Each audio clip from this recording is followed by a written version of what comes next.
Pero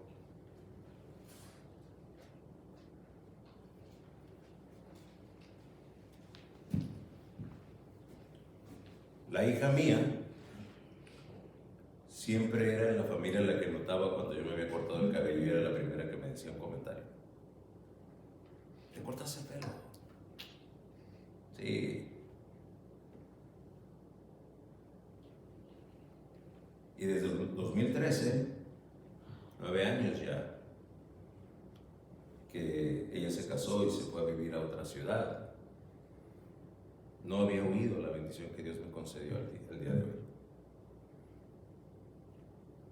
Porque estaba yo sacando las copias del boletín.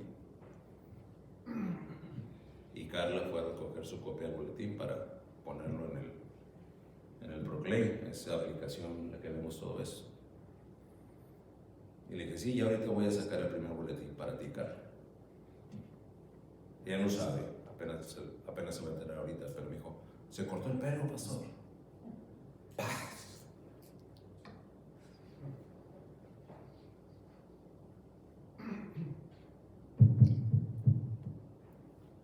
Pateó mi memoria.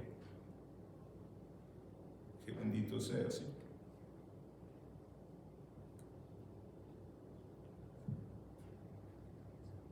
No sabemos de las bendiciones que nos perdemos si no venimos a la casa de Dios. Ya en ese rato apenas estábamos sacando los boletines, yo ya me quería ir saltando de aquí, vamos, ya no es necesario el servicio, ¿verdad? Y me quedé pensando, ¿qué iba a pasar si un día llego y les digo a los hermanos, ya cantamos los himnos, ya dimos los anuncios, vamos a recoger la ofrenda y nos vamos a ir? ¿Cuántos hermanos dirán, qué pasó, hermano? ¿No hay mensaje? Pues no, hermano. Disculpen que ahora no puedo.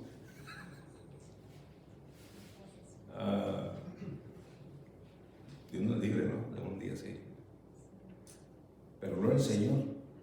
Carla no lo sabe, pero ese simple comentario, ¿usted considera que es inapropiado el comentario de Carla?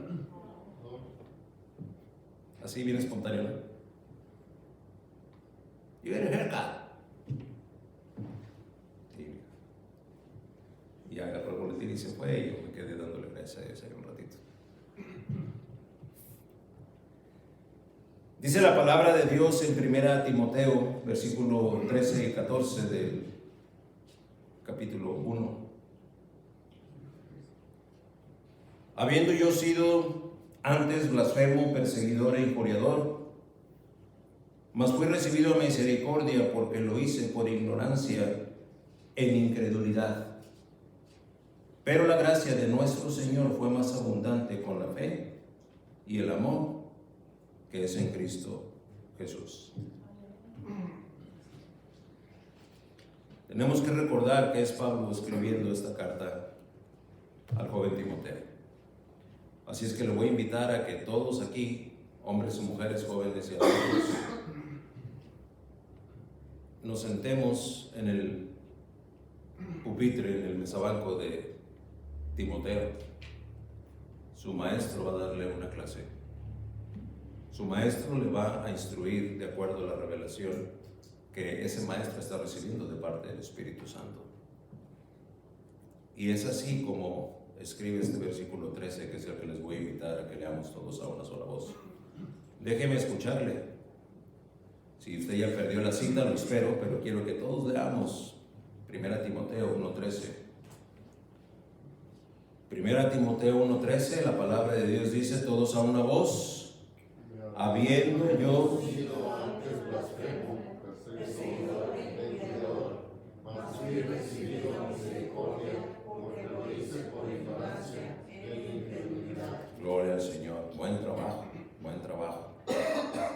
Una vez más para ya arrancar, dice la palabra de Dios, habiendo yo sido antes blasfemo, perseguidor e injuriador, mas fui recibido a misericordia, porque lo hice por ignorancia e incredulidad. Voy a pedirle especial atención a este preámbulo del mensaje que Dios tiene para nosotros hoy día. No Entre los atributos de Dios no se cuenta con aquello que nosotros podríamos entender como una tolerancia que raya en el alcahuetismo, en el alcahuetismo tolerante, que como seres humanos muchas de las veces practicamos acá de este lado de la eternidad.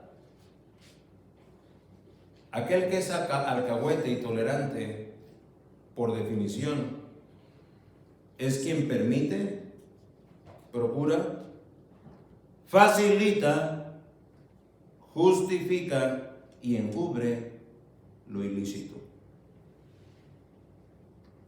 Ya sea el amor cuando es ilícito, el proceder que en cualquier dirección que usted se imagine es ilícito, el timar o abusar de la inocencia de alguien, que es ilícito, y el simular, aparentar, que es ilícito. El hombre y la mujer astutos fácilmente se asistirán de la presunta razón, primero para confundirse y ya confundidos alcanzar flagrantes posturas de blasfemia, posturas desde las cuales se malinterpretan los atributos de Dios. ¿Estoy errado en mi percepción de aquello que Dios ha revelado a los suyos? Y en ese error siento mi malinterpretación de los atributos de Dios. Misericordia, uno de los atributos de Dios. Inclinación a la compasión hacia los sufrimientos o errores ajenos. Capacidad de sentir la desdicha de los demás e intervenir para aliviarla. Misericordia, etimológicamente, por la raíz de la palabra, está implícito ahí.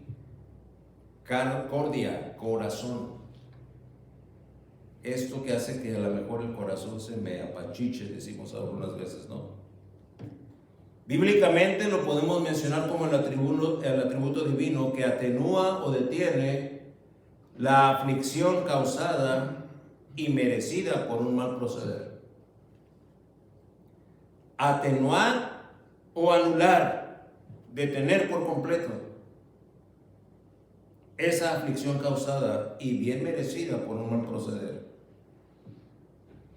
Ya se habrá dado cuenta que hoy Dios va a revelarnos algunas de las aristas de uno de sus atributos divinos, misericordia. El himno que cantábamos ahorita menciona misericordias. Cuando la palabra de Dios nos habla ya en lo que escribe el escritor de la carta a los Hebreos en el 4:16, empieza a hacernos, voy a decir, curiosos respecto de este atributo de Dios. A la letra dice: acerquémonos pues confiadamente al trono de la gracia. Acerquémonos pues confiadamente al trono de la gracia. ¿Cómo vamos a lograr ese acercamiento? En el Espíritu. ¿Y cuál va a ser la vía? Un recurso espiritual, la oración. Al trono de la gracia, el soberano, el que tiene la capacidad de no solamente darnos vida, pero sustentarnos, y con ese sustento darnos todo lo que necesitemos. Algunos habrá que necesiten consuelo, ahí está. Algunos habrá que necesiten instrucción, ahí está. Algunos habrá que necesiten exhortación, ahí está. Algunos habrá que lo que necesites, ahí está. Y dice: acerquémonos pues confiadamente al trono de la gracia. Entre todo lo que está ahí, dispuesto por Dios para los suyos, dice el escritor, para alcanzar misericordia. Para alcanzar misericordia y hallar gracia para el oportuno socorro. Oiga, esta palabra yo no sé qué le causa a usted, oportuno socorro. Oportuno. Es decir, en la cúspide de la oportunidad, es lo que quiere decir oportuno. Ya estaba en el último dólar de mi despensa, de mi gasto, y de repente recibí N cantidad de dólares en el momento más oportuno. Si no hubiera recibido eso, se hubiera escapado la oportunidad y hubiera entrado en crisis. Pero fue oportuno. Estaba a punto de tomar una mala decisión, pero el oportuno socorro llegó y me dio luz para no tomarla. Oiga, pero ¿qué pasó si tomé la mala decisión? Ahí está la misericordia, a disposición de todo aquel que es hijo de Dios. Debemos saberlo.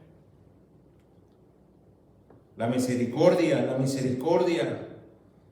atributo de nuestro misericordia de Dios. Pausemos aquí. ¿Usted ha experimentado la misericordia de Dios?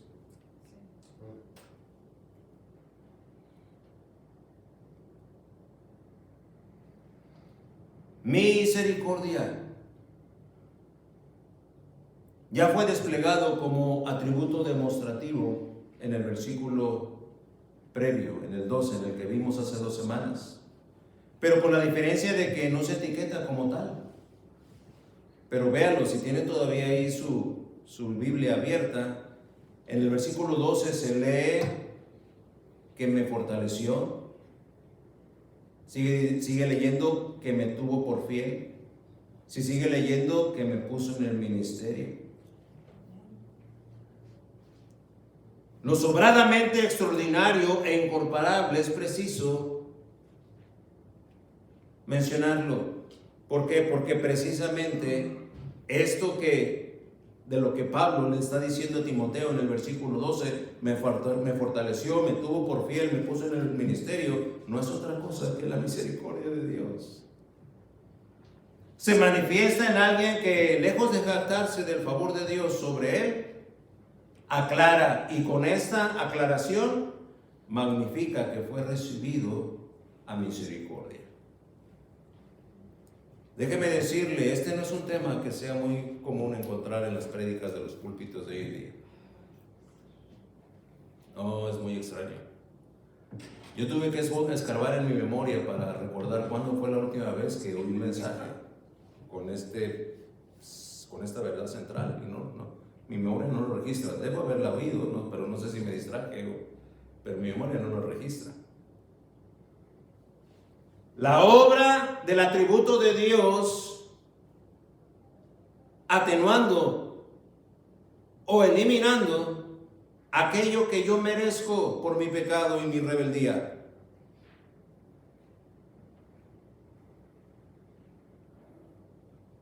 Cuando en el versículo 12 Pablo hace referencia a que Dios le fortaleció y le tuvo por fiel y lo puso en el ministerio, está diciendo, Dios fue misericordia conmigo.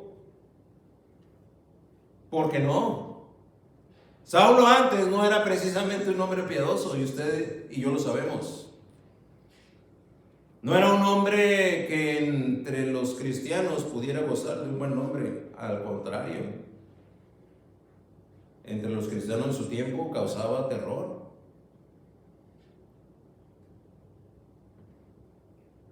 Permítame la pregunta antes de abordar el mensaje. ¿Dios ha sido de manera alguna misericordia con usted?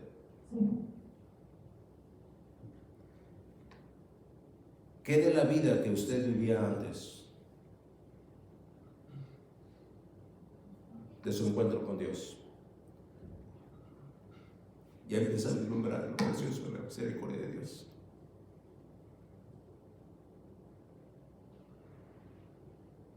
Antes, ¿con qué facilidad pecaba? con cuánta facilidad se burlaba de Dios, con qué desparpajo mentía a diestra y a siniestra, con qué descaro ofendía hasta usando palabras malsonantes.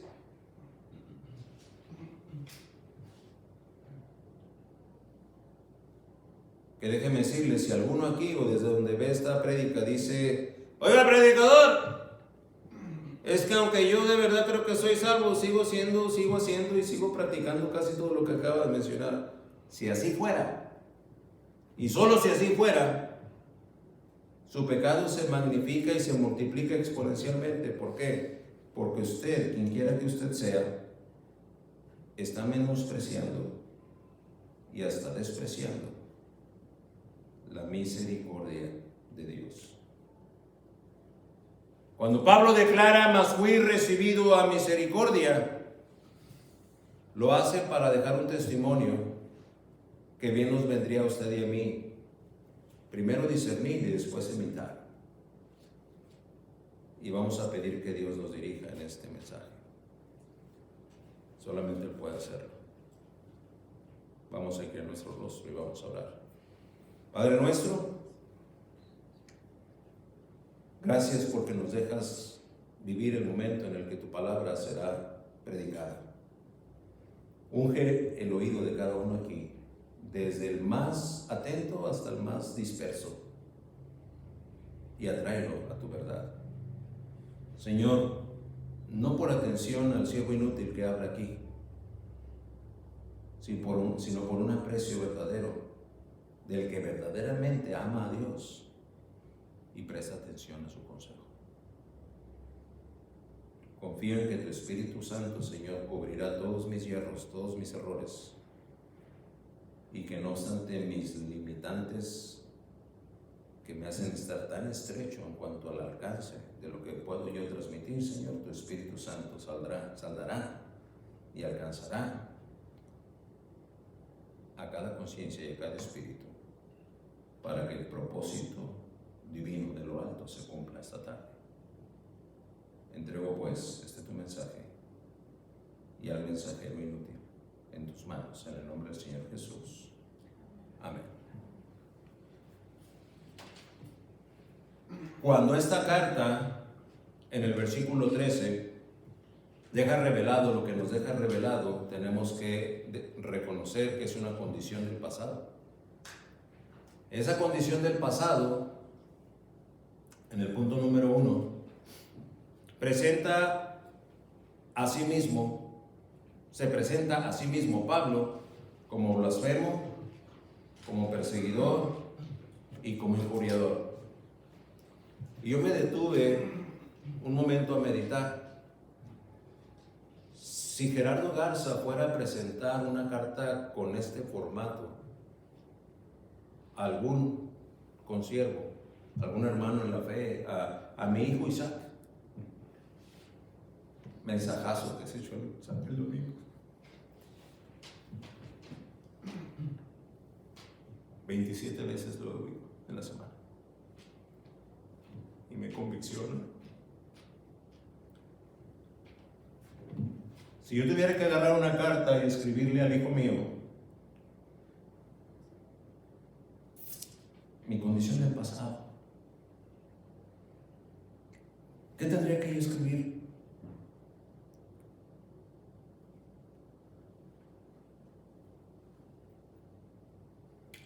Mira, Isaac, tu padre, ese cristiano fluctuante de doble ánimo, que predicó por 6 años en una misión ahí en el ejido Matamoros, pero que negligentemente nunca preparaba sus prédicas ni sus estudios como debía. Fuera en Monterrey, en México, en Guadalajara, me trepaba en el avión 4 horas antes de la hora del servicio.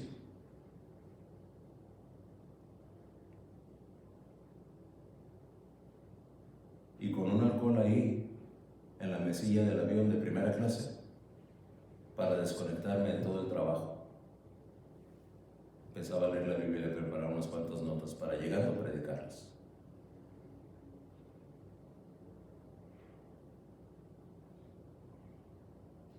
Oiga, eso es más que blasfemo. Eso es más que injuriador. Eso es lo que yo tendría que escribirle. ¿Qué tendría que escribirle a usted? A su hijo, a su mentor, a su pupilo, a su alumno. ¿Qué es lo que le tendría que escribir? Mira, hijo, aquí soy yo, la impetuosa y renegada madre que Dios te dio.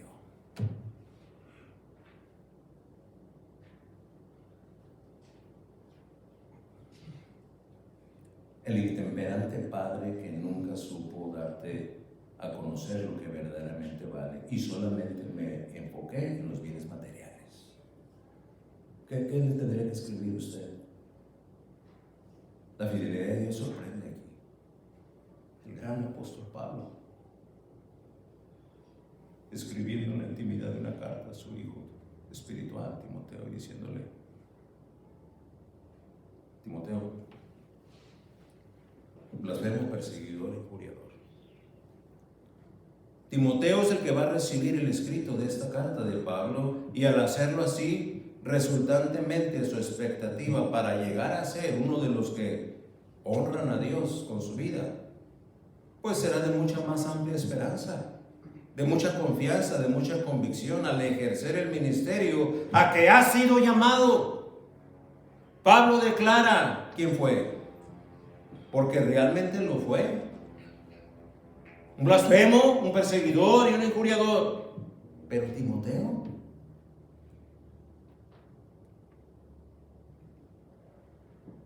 el testimonio de la palabra de Dios allá en Hechos 16 del 1 al 3 citan que era hijo de una mujer judía creyente.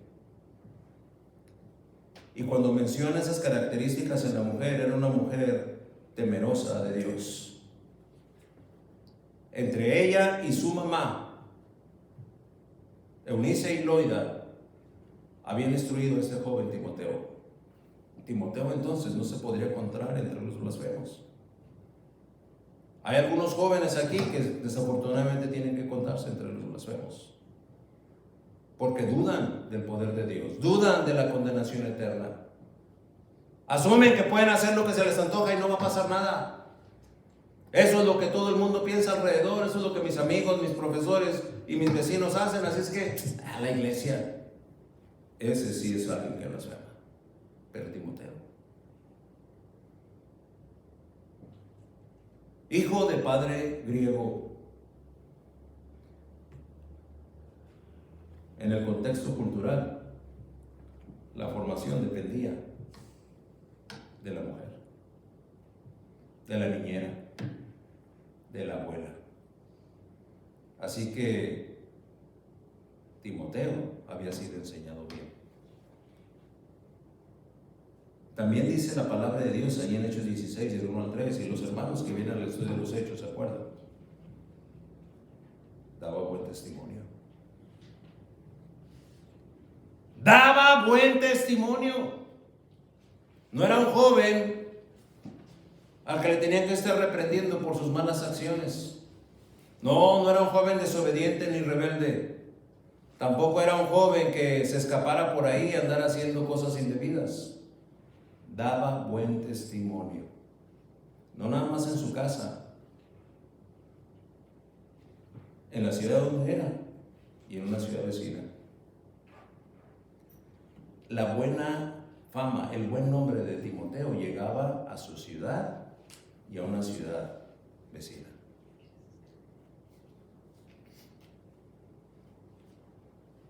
Cuando Pablo lo encuentra en este segundo viaje, al empezar en sí el segundo viaje, lo ve y el Espíritu Santo le mueve a llamarlo al ministerio. Y ese llamado es providencial, es decir, de parte de Dios, pero a través de Pablo. Así es que cuando Pablo le está escribiendo a Timoteo, Pablo es uno de los impactados por el buen testimonio de Timoteo. Pero en la fidelidad de la palabra de Dios, Pablo no se escapa de escribirle con transparencia y claridad. Quienes han estado escuchando la enseñanza que este siervo inútil da desde antes de que la iglesia se fundara, han oído mi testimonio. Y yo se los he abierto transparentemente.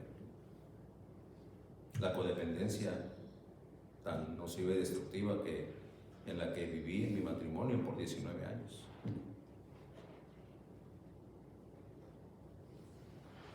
En donde abusaba psicológicamente de mi esposa, en presencia de mis hijos.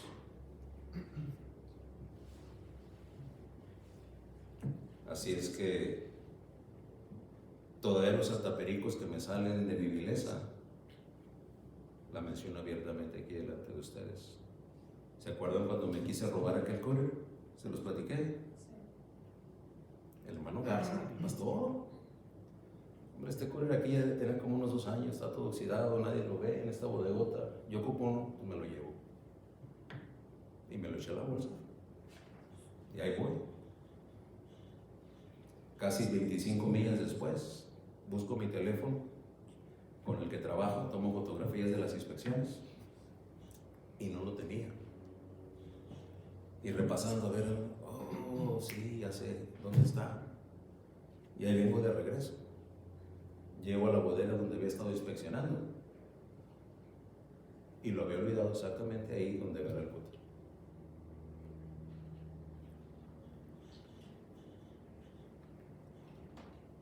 ¿Necesitaba más evidencia de parte de Dios? No. Descubierto en mi flagrante pecado. Señor, perdóname. Ahí está el cúter y me llegó mi teléfono.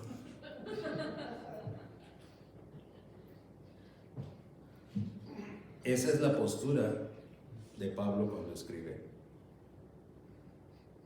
A un alumno ejemplar. Alguien que le llevaba años luz de ventaja en cuanto a piedad. Porque en otro tiempo yo fui perseguidor, blasfemo e injuriador. Es por lo anterior respecto de Timoteo que haremos bien en notar que Pablo no finge presunta piedad. Sobre todo esa presunta piedad de la vieja vida, en la religión, en la política, las influencias. Cero presunciones. Jamás olvidó su pasado. Fue blasfemo, perseguidor e injuriador. Bueno, a lo mejor Pablo estaba un poco sentimental ahí, pues a la hora de estar escribiéndole a Timoteo, ¿no? Pues para de alguna manera sentirse cerca de su amado discípulo. Por eso escribió que era eso. Pues hay posiblemente.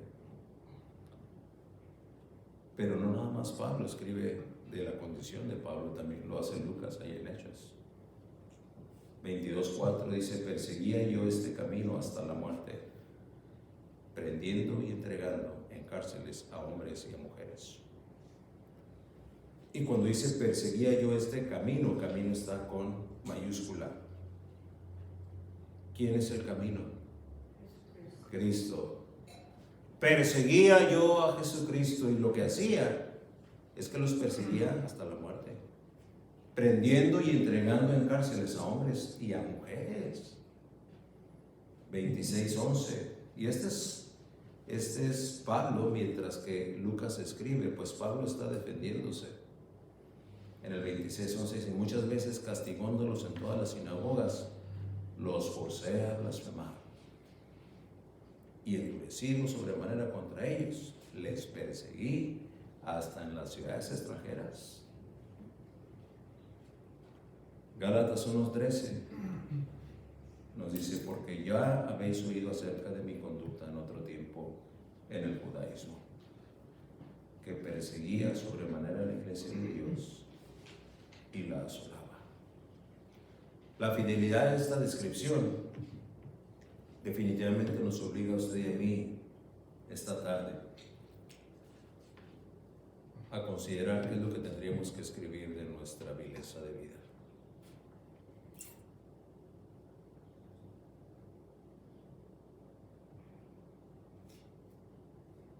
Solamente para que mediante esa descripción nos demos cuenta de primera mano el poder que hay en la misericordia de Dios.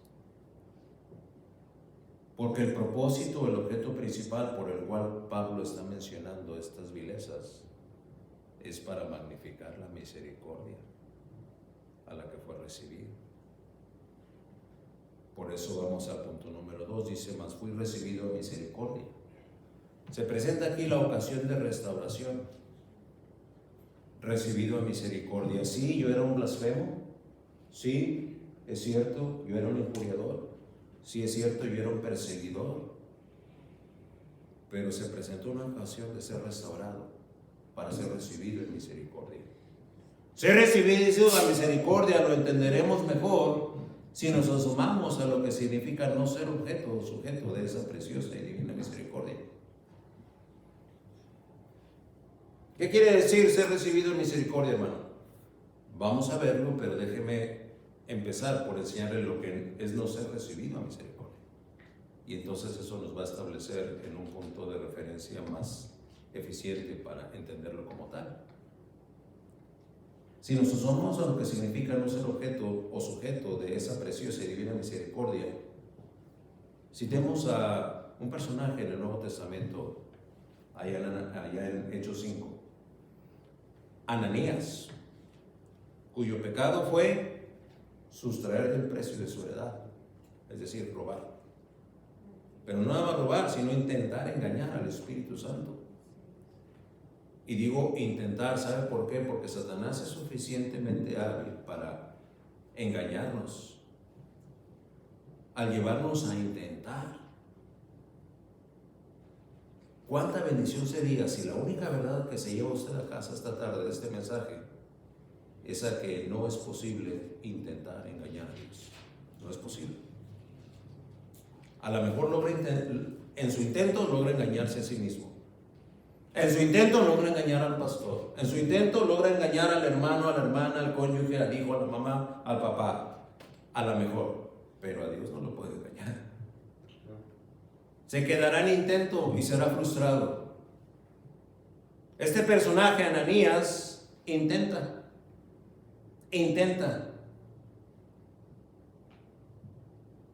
Y en Hechos 5:4, Pedro le tiene que aclarar, no has mentido a los hombres, sino a Dios.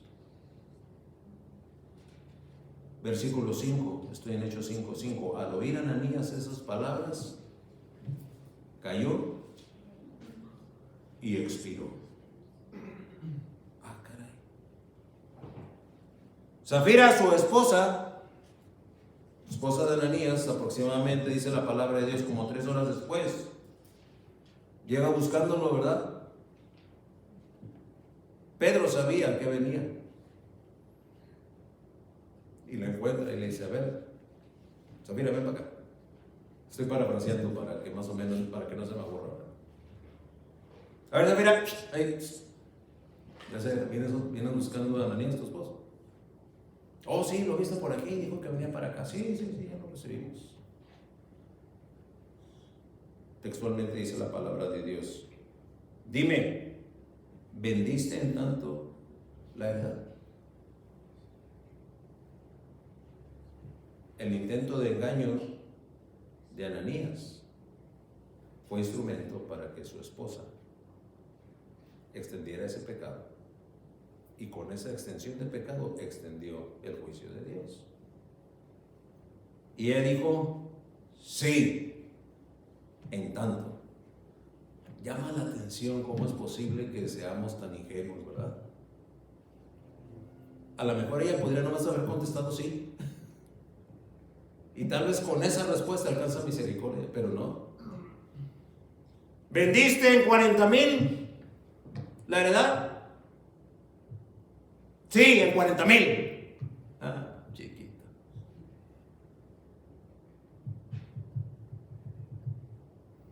Al instante ella cayó a los pies de él y expiró. Muerte como ejercicio indiscutible del juicio de Dios, ¿no?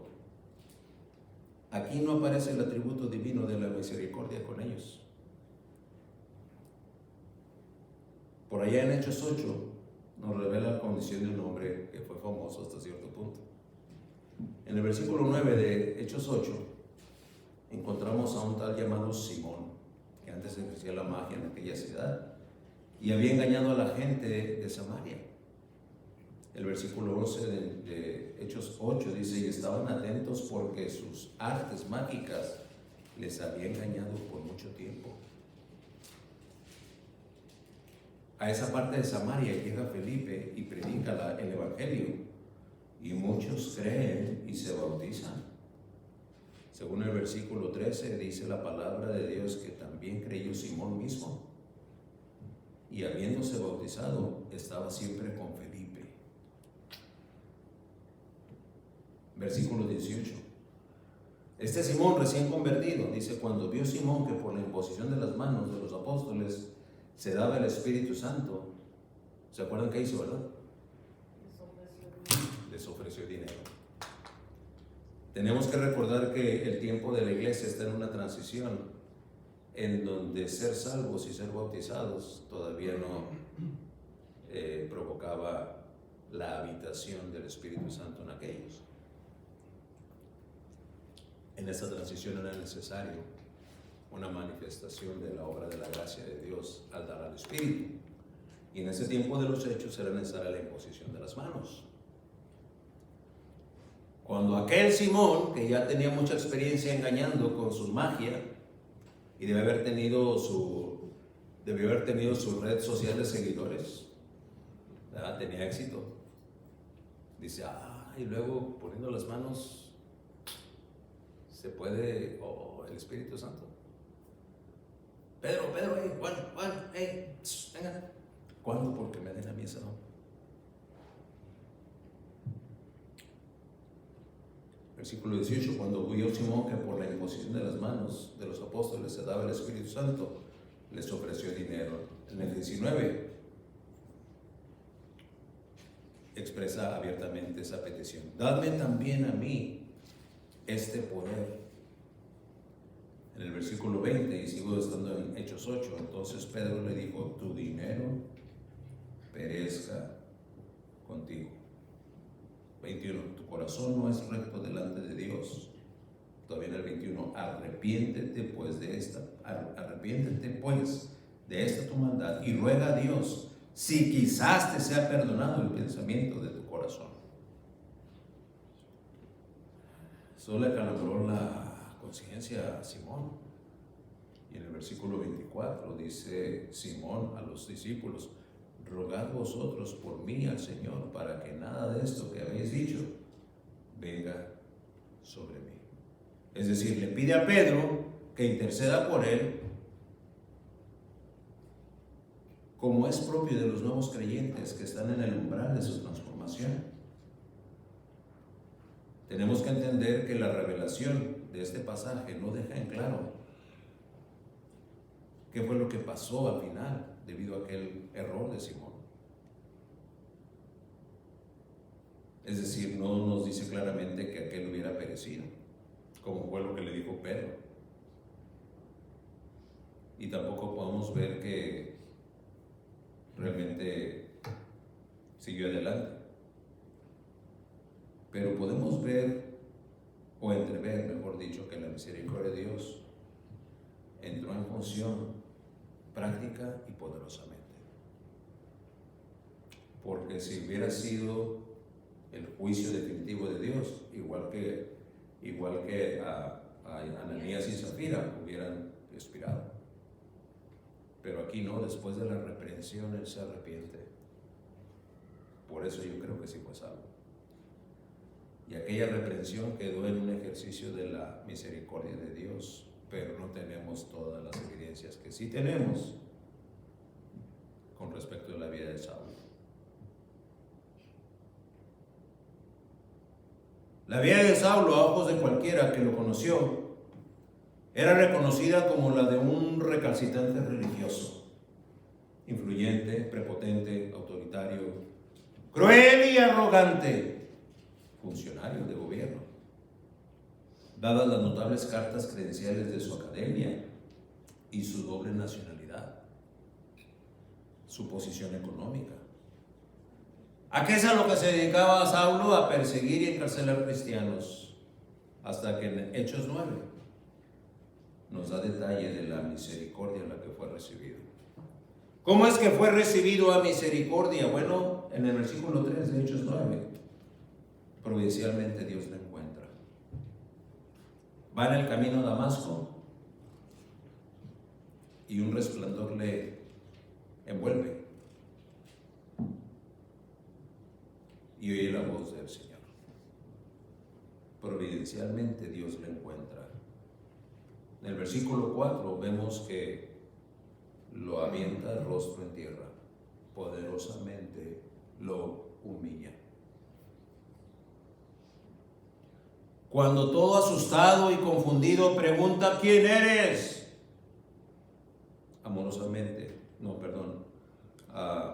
Fielmente lo confronta: yo soy Jesús de Nazaret, a quien tú persigues. Uy. Esa confrontación, me puedo imaginar a Saulo queriéndose levantar del suelo, ¿no? Cuando oye la voz y toda la cara llena de tierra ahí, oyendo la voz.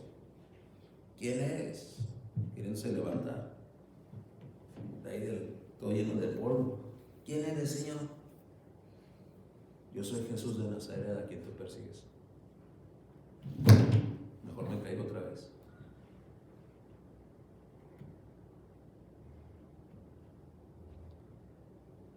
Pero es confrontado.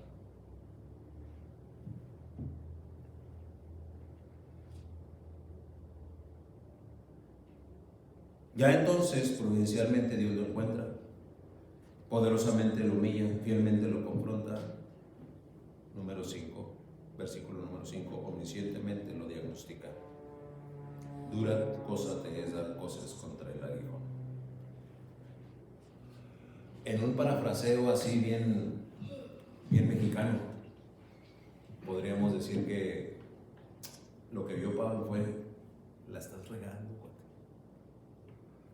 Al quererme perseguir a mí y perseguir a los míos, la estás regando feo. Dura cosa te es dar cosas contra el aguijón. Los hermanos ya entienden lo que quiere decir eso, no podemos invertir tiempo explicándolo, pero es una necedad.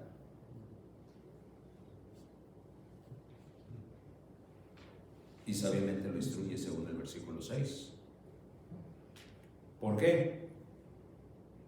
Porque ya le da instrucción de lo que tiene que hacer. Y Pablo no alega, obedece. Es que cuando Dios habla, ninguno de los suyos puede oponerse a la orden de Dios.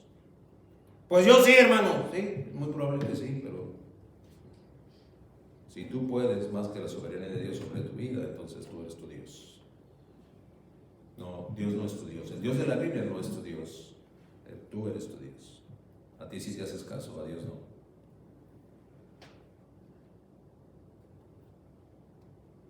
Versículo 15. Soberanamente lo elige como instrumento. Y en el versículo 16 vemos que amorosamente lo acompaña en su padecer. El padecer físico y el ministerial.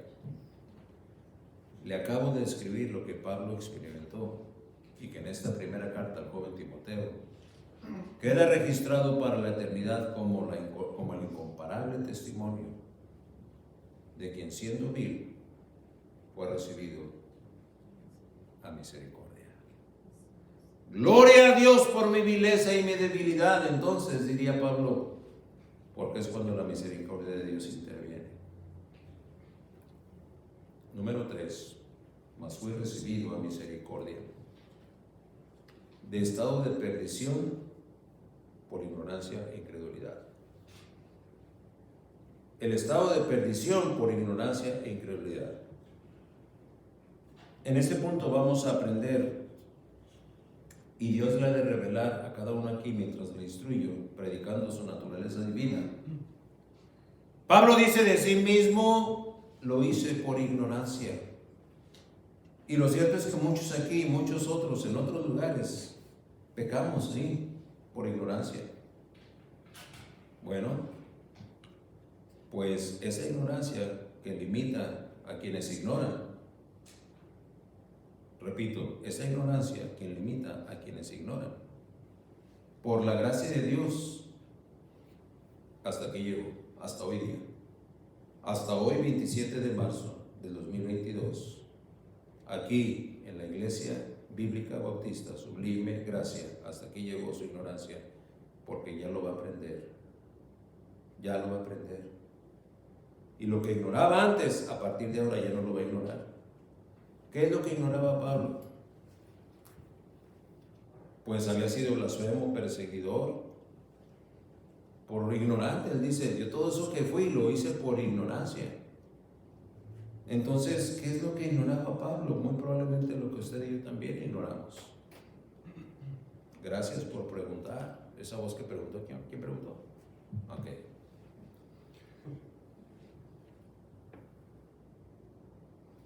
¿Yo qué le puedo contestar que ignoraba Pablo? Tenemos que ir a la Biblia, ¿no? Para que la Biblia nos declare qué es lo que ignoraba Pablo. La fidelidad de Dios lo hace escribir a la iglesia de Roma y ahí él declara lo que ignoraba.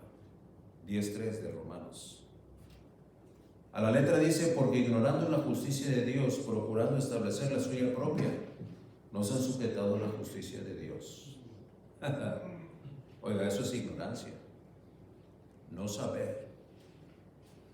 Cuando Lucas escribe en el 23:34, la primera parte del versículo, encontramos que lo que Pablo está escribiendo no es algo nuevo. Ya lo habíamos oído allá en el Gólgota de parte del Señor, ¿se acuerdan? En el 23:34, colgado en aquel madero, nuestro amoroso Salvador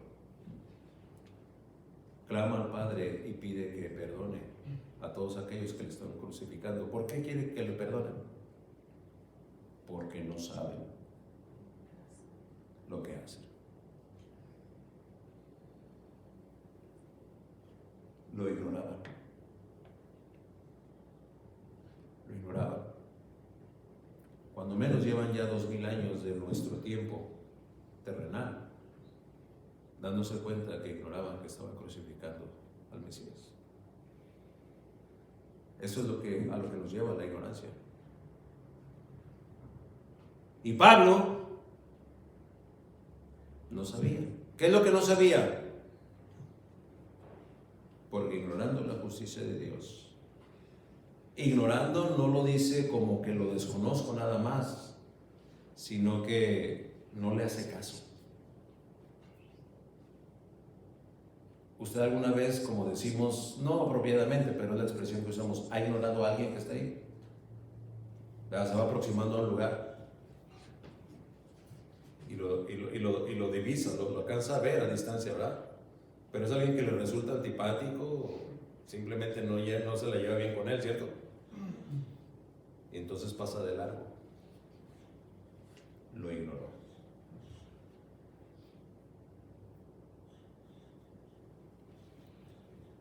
Y como ignora aquel, dice Pablo en la carta a los Romanos, porque ignorando la justicia de Dios y procurando ¿qué? La suya propia. Establecer la suya propia. ¿Verdad? Les decía en el devocional de esta mañana, ¿cuánta integridad tenemos? Cuando decimos una cosa, pensamos otra y hacemos otra.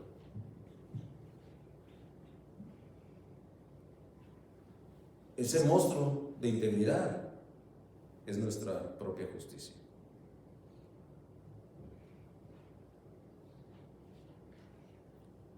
Te amo en el Señor, es lo que decimos, pero pensamos, ay, si supieras cuánto te detesto. Y luego nos lo encontramos en necesidad y volteamos la espalda. Decimos una cosa, pensamos otra y hacemos otra. Ese monstruo es lo que procuramos establecer, nuestra propia justicia. No se han sujetado a la justicia de Dios. ¿Se da cuenta? Ahí está lo que ignoraba. Ahí está la ignorancia de la que padecía Pablo. Número 1, ignoraba. Número 2, la justicia de Dios. Número 3, procuraba establecer la suya propia. Porque él podía jurar con sangre y entregar su vida de que lo que estaba haciendo era su propia justicia, encarcelando a cristianos. Ignorante completamente. Ignorante completamente.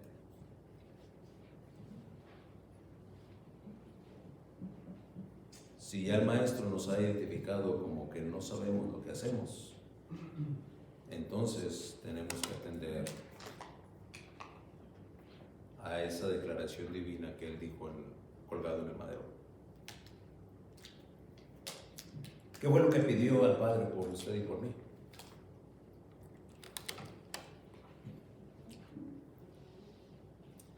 Perdónanos. Y mire, cada expresión del maestro ahí colgado, en un estado físico ya de deplorable carencia y caóticas energías o fuerzas para hablar, no privaban que las expresiones de él fueran sonoras. Si usted conociera el Monte Calvario, se daría cuenta que es un espacio más o menos del tamaño del estacionamiento, el pequeño valle, y enfrente está el Monte Calvario. Yo siempre había pensado que la crucifixión se había llevado a cabo en la parte alta del monte, pero no, la crucifixión se llevó a cabo abajo, enfrente de las piedras esas que figuran la calavera, en un montículo tal vez, pero no en la parte más alta del. ¿Por qué ahí?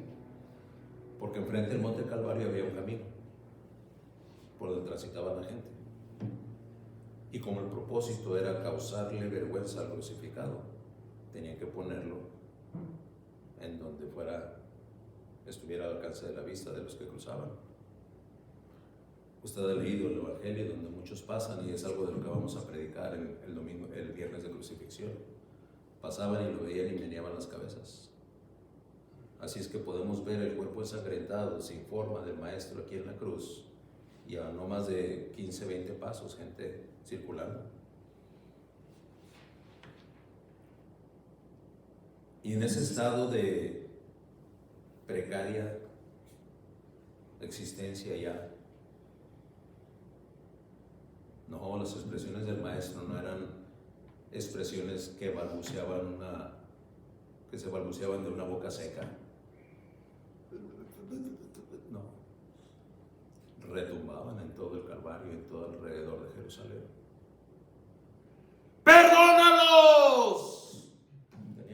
Tenían que voltear a ver a aquellos, porque no saben lo que hacen.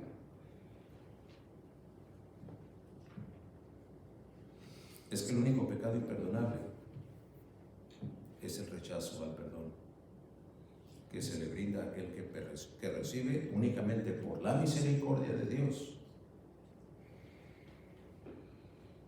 para salvación y vida eterna. Si se ha echado a un lado la ignorancia, y solo si así realmente fuese, mediante el saber adquirido por causa de la fidelidad de Dios al proveernos esta instrucción,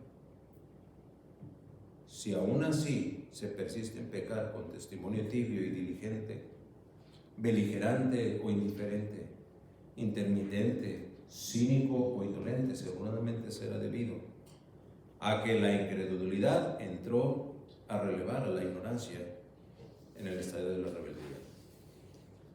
Hay algunas veces que tú has dicho, de repente esta verdad no me edifica. ¿Sabes por qué? Muy probablemente es porque creyendo que sabes, lo ignoras. Pero si Dios te lo revela, y ya te lo reveló, lo que entra ahora, así como en automático,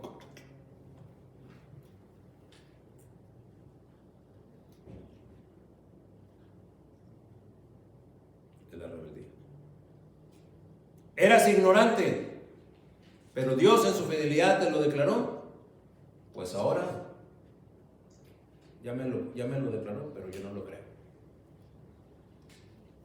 Mire, en la semana mencionaba la ilustración esa de los mineros y el jilguerito. No sé cuántos oyen el devocional, ¿verdad? Pero entra muy bien en este penúltimo punto. La minería, muchos mineros de repente y súbitamente morían ahí en los pasajes de las minas, porque al estar escarbando y no tener los medios suficientes para poder monitorear la calidad del aire, encontraban yacimiento de gas. Pero era un gas que no percibían. No se alcanzaba a oler como olemos el gas butano, ¿verdad? Que de hecho el gas butano es inodoro, no huele. Pero en un procedimiento industrial le ponen putrina, se llama el producto que le ponen, para que apeste, para que huela. Para que si hay gas en el ambiente, inmediatamente volteamos y decimos, a ver, espérate, huele a gas. Agua, ciérrale aquí, ciérrale allá. A ver, ve por dónde, aquí, allá, a ver qué pasó. Y buscamos la fuga, gracias a que nos apercibimos. Pero si no le pusieran eso, no nos apercibieron hasta que cayeron muertos, porque no supimos. Y en la minería de aquellos tiempos, lo que el minero hacía, ¿verdad? Tenían sus jaulas con jilgueritos ahí, con unos pajarillos. Entonces, conforme iban avanzando en el pasaje de la mina, llevaban la jaulita del jilguero, del pajarillo ahí, que conforme avanzaban, mientras el pajarito estaba bien, el aire estaba bien. De repente avanzaban 3 o 4 metros después, volteaban a ver y el jilguerito ya estaba muerto. Vámonos de aquí, porque no sentían el gas, pero ya sabían que había veneno en el aire. Oiga, pero yo no siento. Sí, pero ya sabes, aunque no lo sientas. Entonces, una mente sana, ¿qué es lo que hace? Muy de jilguero, no aguanto nada, yo soy más aguantador que el jilguero. ¿Y le avanzo? Sería necesario. Porque el siguiente que va a caer ya no va a ser el jilguero. ¿Me está siguiendo? Entonces, en cuanto sucedía eso, yo no lo sentía. Pero ahora ya lo sabía. Y ahí es donde tengo que, ya sé, ya no soy ignorante. ¿Qué voy a hacer ahora? En el estadio de la rebeldía, no voy a creer que así es. No es para mí. Hasta que caes.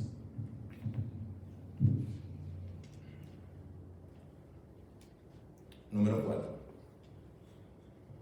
A esta gracia abundante se va a referir a la fe y el amor. Esta misericordia de Dios viene a traducirse en gracia, según nos lo dice 1 Corintios 15:10. Pero por la gracia de Dios soy lo que soy. Y su gracia no ha sido en vano para conmigo. Antes he trabajado más que todos ellos, pero no yo, sino la gracia de Dios conmigo. Y es una gracia abundante.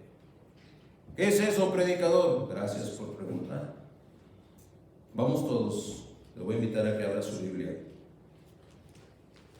en Romanos 5. Romanos 5.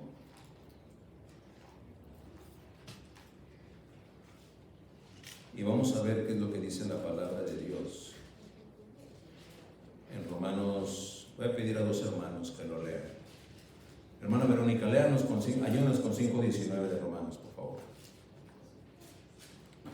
5:19 de Romanos. Y hermano Melitón, ayúdenos con 5:20, inmediatamente después de la hermana Verónica.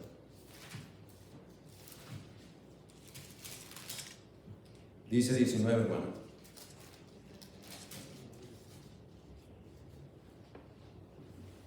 Gracias, hermano. Porque así como por la desobediencia de un hombre los muchos fueron constituidos pecadores, así también por la obediencia de uno los muchos serán constituidos justos. Y el 20, hermano Melitón.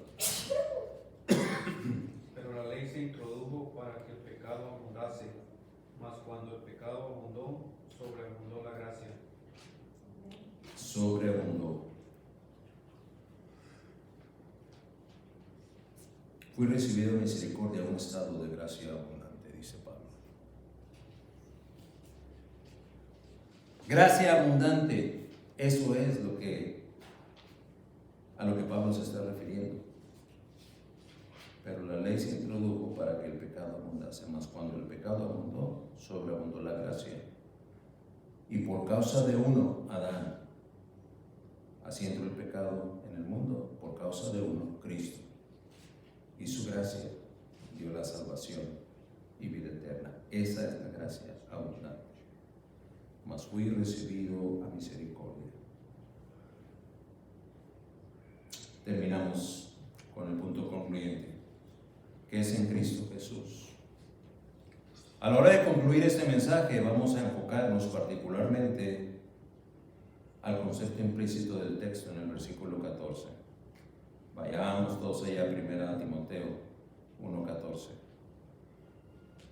El concepto implícito en el texto está compuesto por dos letras y es la preposición en, porque dice ahí que es en Cristo Jesús.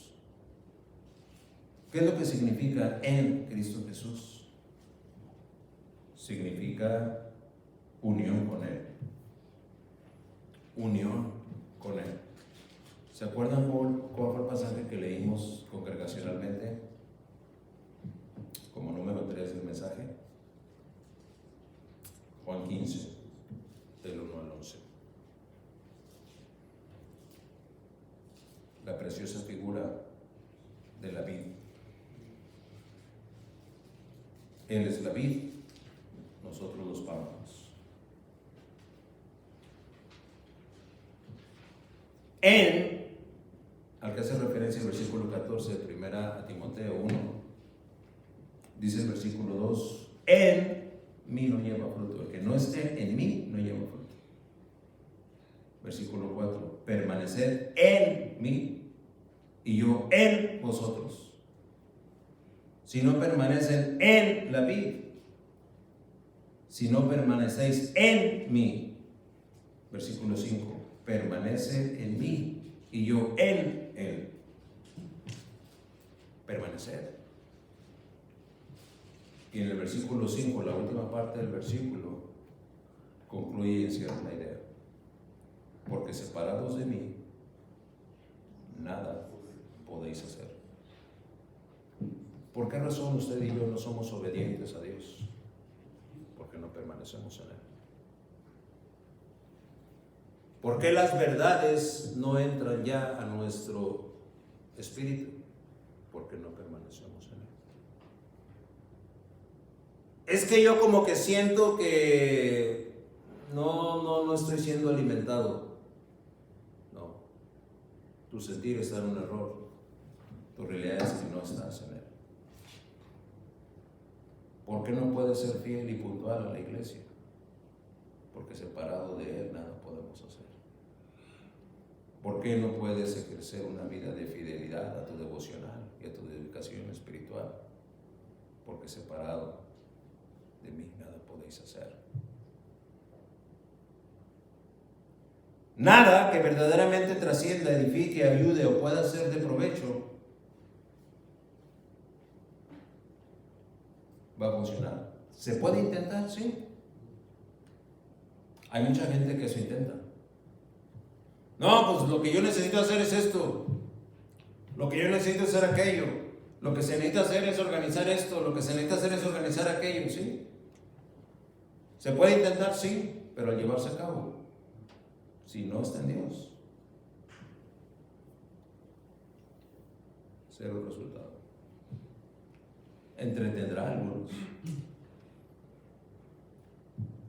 perturbará a otros, afanará a otros, pero trascenderá cero. Porque separado de mí, nada podéis hacer. Hay alternativas, sí, pero de la que nada, de la que ningún provecho se puede sacar. Podemos decir entonces que la gracia de Dios es como la savia que proviene de la vid. Y esa savia alimenta a al pámpano, a la rama que es el creyente. La vid verdadera, Cristo, que es la raíz de la fe, que alcanza al más pequeño pámpano para salvarlo y purificarlo y transformarlo y justificarlo.